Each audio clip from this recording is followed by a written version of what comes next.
Ela de fato afeta as duas coisas, tá? A taxa de ocorrência dessas doenças e também essas características, tá? O que a gente chama de nosografia.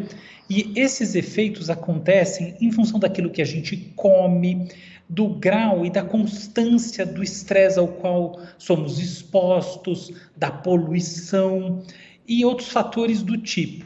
Mas também é muito importante pensar que aquilo que a gente chama de sintoma, e que é sintoma mesmo, tem um sentido diferente de acordo com o seu ambiente cultural. Por exemplo, tem um povo chamado Hong, que está espalhado por vários países asiáticos.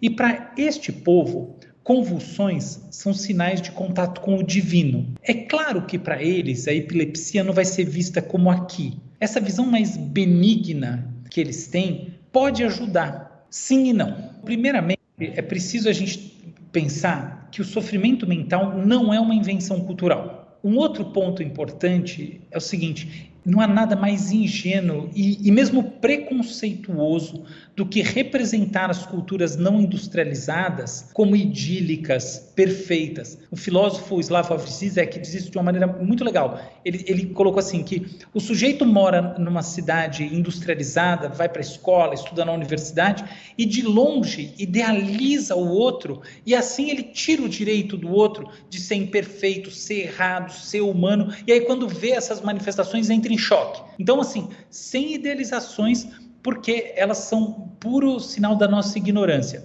Dito isso, de fato, a maneira como a gente vive nutre doenças específicas. E isso é especialmente verdadeiro no domínio do cérebro. Um exemplo básico é a ansiedade.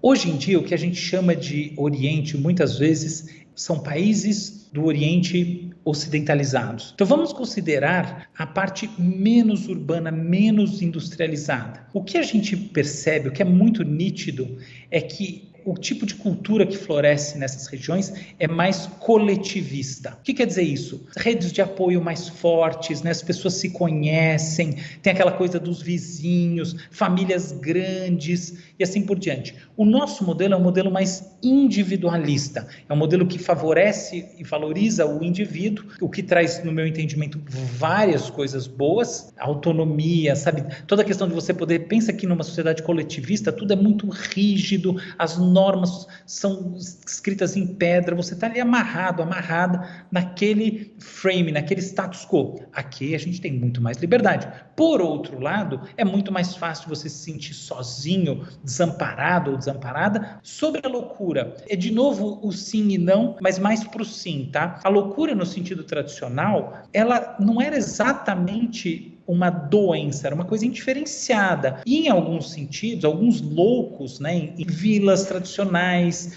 na Grécia clássica, helênica, essas eram pessoas que não eram excluídas do ambiente, né, da polis, da cidade, do que quer que seja. Essas eram pessoas que seguiam com uma vida, vamos dizer assim, às margens, mas com um certo acolhimento. Então, era tudo mais fácil e, ao mesmo tempo, também não havia uma busca de estabilização. Então, ou seja, quando a gente olha por esse lado, também tem um lado negativo, que é, poxa, que bom que existem, né, remédios para que você possa tratar essas pessoas. Sim. Ótimo. Mas, de fato, tem esse lado.